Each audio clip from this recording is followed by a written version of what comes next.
You work out, I know that. I do. You have your vape on you? Yeah, I do. I'm rolling. I'm rolling the camera. He's vaping. Yeah, we got Cancel him. The kids don't watch. edit this. Editor, please edit this. Oh, dude, it's a vape fucking. Oh, it's fucking thing, right? Yeah. All right, sir. All right, I think right here is perfect. This is a great background and scenery.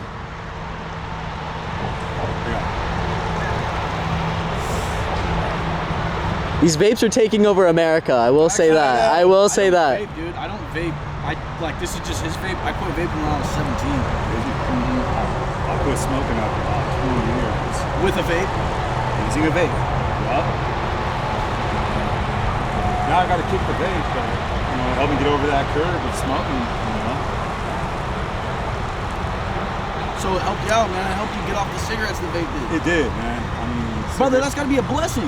It is a blessing. Because cigarettes are fucking gross. They are. They stink so bad. And it just, every day just waking up. The way you were breathing? Yeah. How old are you? 42. So you smoke from what age to what age? I started smoking when I was 12. Okay, I'm gonna pause this. Do you see how fucking outgoing this guy is? No, this is exactly what we were looking for. Like exactly. This is Way perfect. more people like you. You're voting for Trump, aren't you? Oh, man. I know it's coming close to November, but I'm not trying to take a political stance at this point. I don't blame you. Yeah, it's a dicey situation. I don't give a fuck who you vote for. You're still cool. Thank you. Yeah, I'm a recovering addict. I'm a barber. Cut hair down to set free, and God save me in prison. Brother, recovering addict went to prison? Yeah, I've done almost 10 years in prison. For what? Grand Theft Auto. There's no Grand Theft Auto to say, but Oh, okay. it's robbery. Really? Yeah. Isn't that considered Grand Theft Auto? No. In other states, like In if you other were to do states. that? Yeah, correct. Yeah. But the Lord got a hold of my heart. Man, I got baptized in prison. I was on the worship team. I mean, and I was hanging out with bad crowds and gang bangers from every Portland. And, the Lord just kind of steered me away from that. And I got into college, doing a construction technology program. And I started working in a wood shop. Just talking to this guy that was woodworking over there. And I still do. I have a business, couch custom craft furniture. I build log furniture and I carve and burn open deer, wildlife scenes on them, eagles, bears, bighorn sheep, antelope, you name it. Yeah. So, dude, before we get into this fucking interview, excuse my language. Are you okay with me cussing? Is that? Let's try to refrain. Let's try to get away from it. I'm sorry. Is this on YouTube? It's gonna be. Do I have your permission to use your footage on the internet today? Sure. So, recovering addict. Yes. Yeah. I got almost 8 years clean from and then I had a back surgery. I was hooked on pain pills. I got almost 5 years clean from opiates. Yeah, just trying to let the good Lord direct my life. God bless you, And brother. give back, because that's all the heart of a servant that the Lord put on me. I just want to give back. I cut hair. I'm out in the streets talking to people, trying to give hope, buying them food, whatever their needs are, And I'm just a one-man band out here trying to do it. But that's what God put on my heart. Before I was so wrapped up in my selfish ways that I didn't care about anything. So God took it all. My barbering, I wanted to open up my own barber studio and serve a free beer and have ducks paraphernalia and everything. And yeah, that's great and all, but just, it's like, go cut hair for the homeless. Is that what you're doing? Cutting hair for homeless people? Dude. Really? Whoa, dude. I can't say I've ever met anyone that does that. No? No. Well, this is the first right here. Dude. That's gotta be kind of interesting. And quality haircuts. So you just go up to homeless people and cut their hair? I mean, I was trying to do that at first. Like I was, also what God envisioned was like just a little table set up, some bottles of water, and I was running around town like a crackhead looking for a rock, trying to find any organization finally found that. But when I came here to Medford, so I'm new to Medford, but Set Free Ministries, they do that. And the barber that they had there, he ended up getting a job that worked on the days they cut hair, so he couldn't do it. And Pastor Chad asked me if I wanted to cut hair for him, and I said, sure, I'd love to. And so I've been cutting here and there, and just trying to figure out which direction I want to go. I'm a carpenter, roofer, I have my own business, I'm a licensed contractor. I'm trying to, is that route? Is it barbering? Is it, so yeah. 10 years in prison. 10 years. Addict. Yes. What was the turning point in your life? Jesus, man. I got down on my knees and I just prayed so hard. And I read the book of Mark, and all of a sudden I was just like weeping. And I was just like, it wasn't like a sad, it was like a joy. And Fulfillment, maybe? yeah, I mean, I was so broken. And it's what happened. And that was like my turning point. I got into college, which I already had the list, but I was kind of debating on if I was going to do it or not. And I mean, I was fixing to get sleeved down, full shirted out, had all the tattoos. I'm also a tattooist as well. And it's kind of like a divine thing that I didn't get, all them game tats and all that, That the guy that was going to tattoo on me ended up going to the hole for collecting the soda tickets for another tattoo we did on this guy. And we had the Soda tickets. Yeah, that's currency in prison, bro. So the soda tickets, $2. Oh. So you got to knock the soda tickets.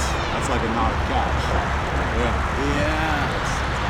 Prison terms are so interesting to me, Yeah. man. Every time I learn one, I'm like, ah! Yeah. It's Hey, I know your arm's gonna feel like it's gonna fall off. Hey, if you have some more questions, man, go ahead. And then okay, let's do it. I know you have some questions. Sweet.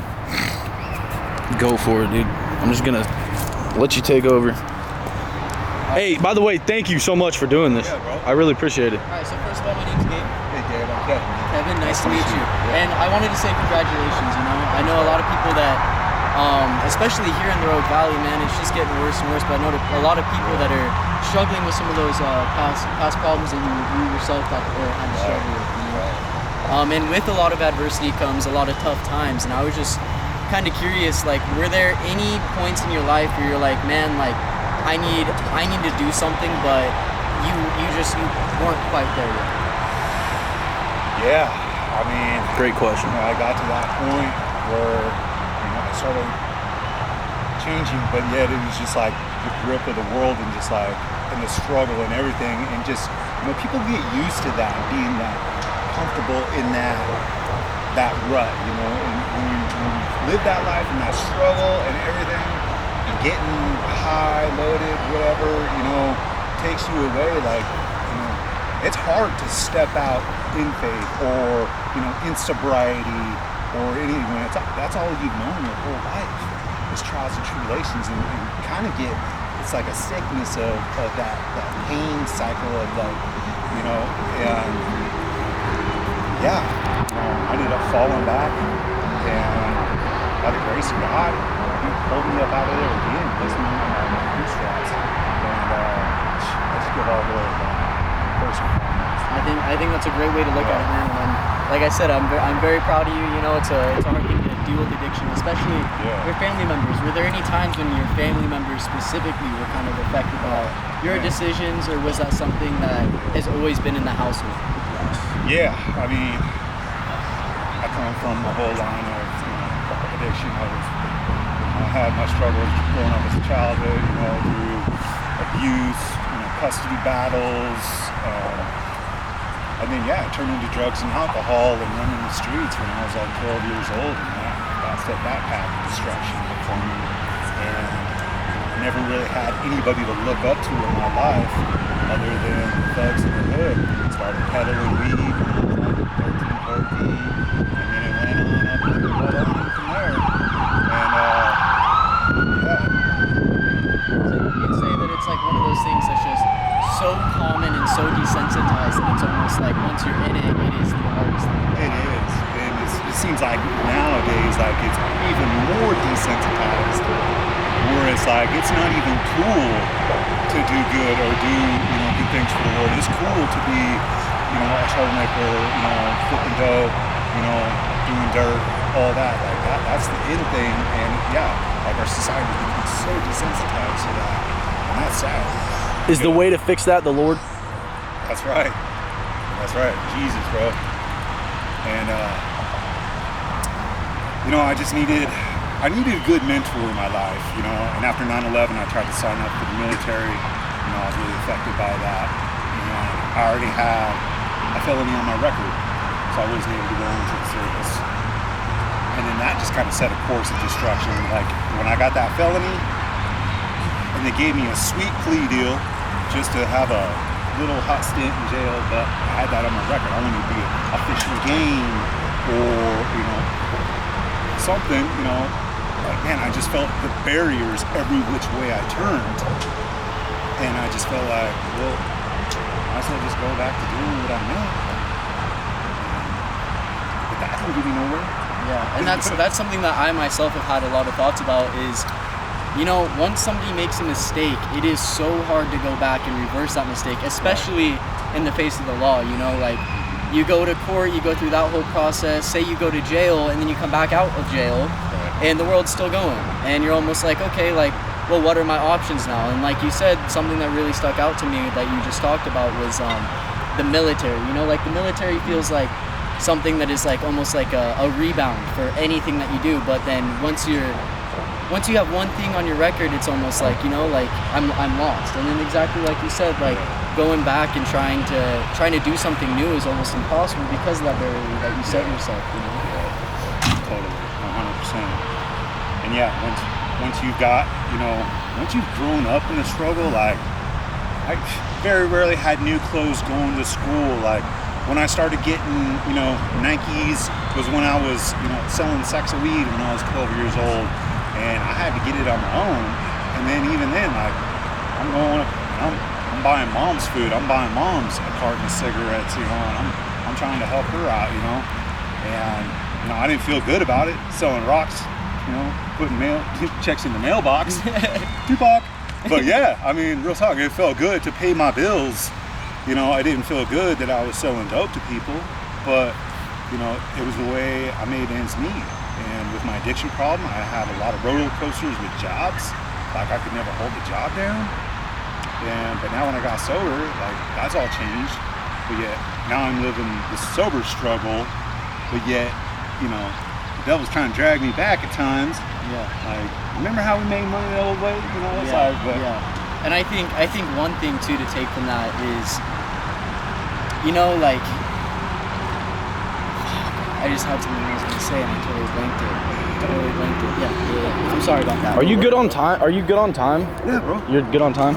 This is great. This is exactly what we were looking for today. Literally Where do you guys come from? I was born and raised here. Okay. Yeah. Yeah. That's awesome. Yeah. Okay. What time is it? Because you have an appointment.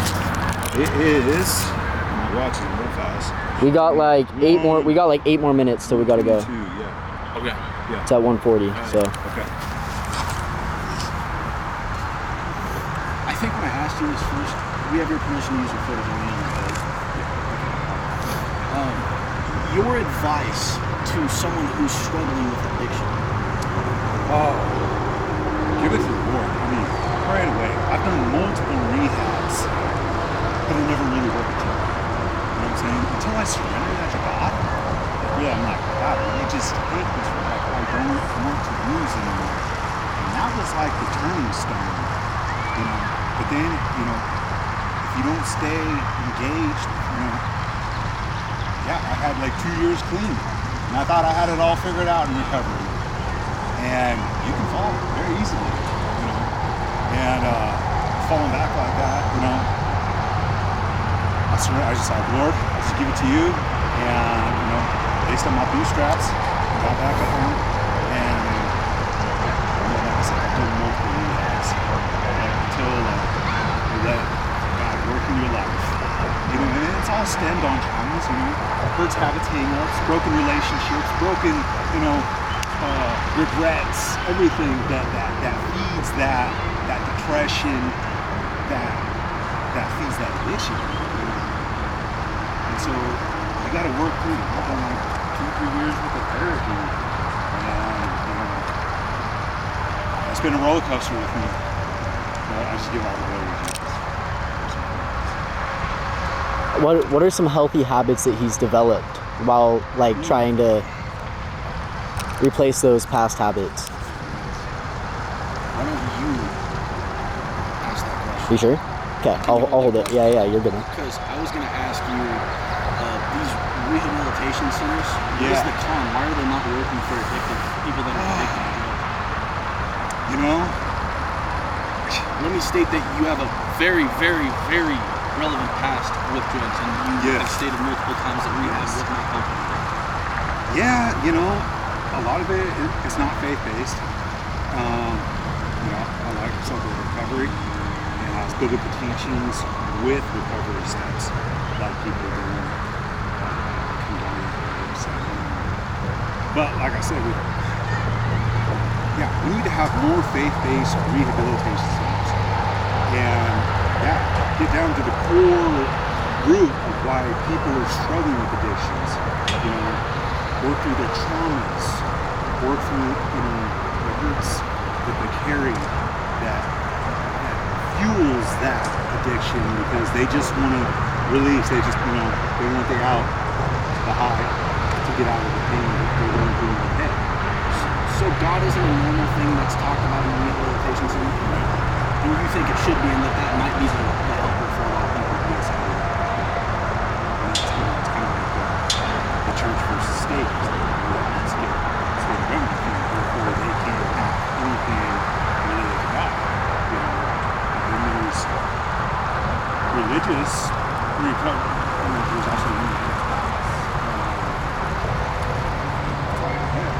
yes, we need to implement more prayer, Bible reading by the teachings implemented, and healthy outlets of exercising and going to community events, community outreaches, and just engaging. We're not just shelled up in some room doing 15 meetings a day. Every day, in a circle, talking to people. In a circle every day, and then kick you out the door after 90 days. And good luck. Which reminds me of almost school, because are you saying that if it was more hands-on, like, hey, instead of today we're going to sit in a circle and talk about everything, let's go do something. Yeah. Let's actually get our boots on the ground in the dirt and do something about this. Yes. And maybe have God as a center of it. Yes, 100%. I love it. Yeah. And getting out and just, whatever the passions are, like AA, they do river trips, but they're kind of here and there. But it's like a more, everybody get out and do some healthy meditation. Like, what if that group, you guys all went and exercised together, or you guys all went and did good deeds together that actually was fulfilling? They don't do stuff like that very often, or often enough. I can't speak for the general recovery, and I don't expect you to know everyone, they all have their different, right. Some are like just, group circles, homework, some are out in the forest for serving the community, some, there's various types. So I can't stereotype individually. All I know is we need to implement more faith into recovery, because that was my first foundation. And we all struggle. We struggle with sin here. We're born into sin. We wrestle with that. But you got to stand firm. Because it does end up benefiting you more. Yes. Totally. And you have to do it to realize it. Gabe, ask your question right here. All right. I know we found you out here in the South Carolina, but I appreciate it, man. And so, what I said? Something about the path. What has been the learning curve on the path, or the things that were in the way on the path? Something about the path of being in and out of drugs. It was something along the lines of that. If you don't have that, Yeah, I don't- say I don't something else, remember quite exactly, or but, whatever you want, bro. You know, and something that stood out to me earlier was when you were talking about, you know, church and places of worship. Yeah. I feel like there's not enough empathy, and I feel like there's too much, like you know, self-absorption and problems of that such and that nature. But I think that church is an incredible place to go and just, you know, like have that empathy for people that are in your same shoes. Yes. You know, and a lot of people that don't go to church feel that, you know, everybody's, you know, holier than thou, and they're just looking down, you know, and that's not the case. You know, Jesus came for the sinners. Jesus came for the lost. He came for the broken. He came for, you know, the Jezebel at the well, you know, everybody, you know, and yeah, this preconceived notion, I mean it too, you know, having a felony, and you know, sometimes I feel the judge, but you know, we shouldn't judge. You know, everybody is falling short of glory every day, and just to give look upon our brothers and sisters with love, compassion, and empathy. You know, you drive by and see someone falling out on the street and be like, oh, at least I'm not like that person. You know, and it's like, no, go love them. Go show them compassion. Speak of hope and life. Because that fulfillment is worth more Yes. than the feeling of Just not. making someone's day, I feel like is worth more than anything, you know. And you know, something that I've been really reflecting on myself is, you know, having that empathy and not driving down the road and looking at people with like a mighty almost like mindset, you know, like Right. I'm no better than you. You know, I sin. I make my choices and my decisions. Some of them are wrong. Some of them, you know, might be beneficial for me. But we all battle with those daily decisions and choices. But if you can just have empathy and try to put yourself in that person's shoes, I feel like that is really what makes an impact and helps people day to day. What are your thoughts on that? Yeah. I mean, I agree 100%. Like, you know, I try to do at least one, if not multiple, random acts of kindness. And I'm not selective. It's just whoever the Lord puts on my heart, you know. And it's like, I try to, you know, like I see someone, I'm hungry, and I'm like, hey, come over to Abby's and have a pizza. You know, I try not to put cash in their hands to feed a drug and alcohol addiction, but yet, you know, if God says, you know, give them 10, 20 bucks, you know, and that's their choice. Like, my buddy, you know, he used to hustle, you know, his grandparents or his parents out of money, and he'd go buy drugs with it. And I said, well, that's not on your parents. Yeah. Your parents wanted to help you know, but you made the decision to go buy drugs. Yeah. And so you can't that's his put that, choice. you know, people say, oh, you're enabling. You know, it's kind of a catch-20 on that, because you want to help, and your gesture is to help. But if that person takes that and does what their choices are, You never know what people's intentions you know, are, you know. some people, they'll go put some gas in their car, or go buy something to eat, or rent a motel room, or whatever, you know. Some people buy some listen, you don't know. But where your heart's at is all that matters. Yeah, the intent behind Yes. the choices and decisions that you make. Exactly. And I totally agree with that. My final and last question for you. Let's get off all the heavy topics. When you were growing up, or when you were in elementary school, or in your younger days, what is one occupation that you were like, man, I want to be that when I'm older? That's funny. It kind of varied. At first it was a lawyer, then an astronaut. But then I grew up in the woods of Idaho. I wanted to be a logger, which I already run saws, and my dad's like, don't ever be a logger. And, but yeah, I started doing construction with my grandpa when I was like 10, 12 years old, and I dropped out of high school to do construction, and I was like, yeah, I want to build houses. But fishing game was on my heart too, because I love being out and fishing game in nature, you know, making sure wildlife is being checked, and you know, our ecosystems are all on point. People aren't out poaching, people aren't out trashing, you know, the rivers and such. And so yeah, I was going to pursue game warden. Gotta keep this earth beautiful, you That's know? right. That's right.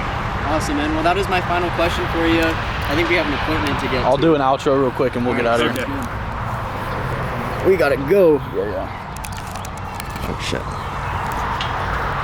Brother, this has been real. Yeah. Thank you so much. Thank you too. Do you have anything to say, any questions for me before we take off today? I just want to know what the youth is doing.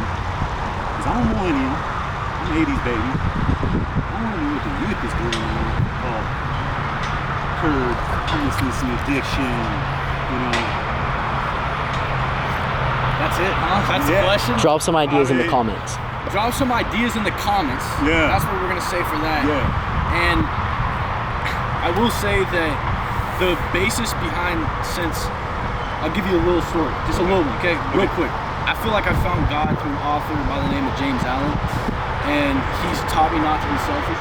The author did. And I think that's what it's taken. And for me, what I'm trying to do personally is show people what's really happening. So instead of, if I want to be a video creator, I'm not just choosing, the trend to pop on, or the new song, or the new dance, or the new this, or the new that. Instead of like kind of following that path, I'm more like, I could do that because that's what everyone's doing. But I would rather show people with my, as you say, boots on the dirt, what's really happening in the real world with humans. And to show the world human, and that human interaction like this should be normal.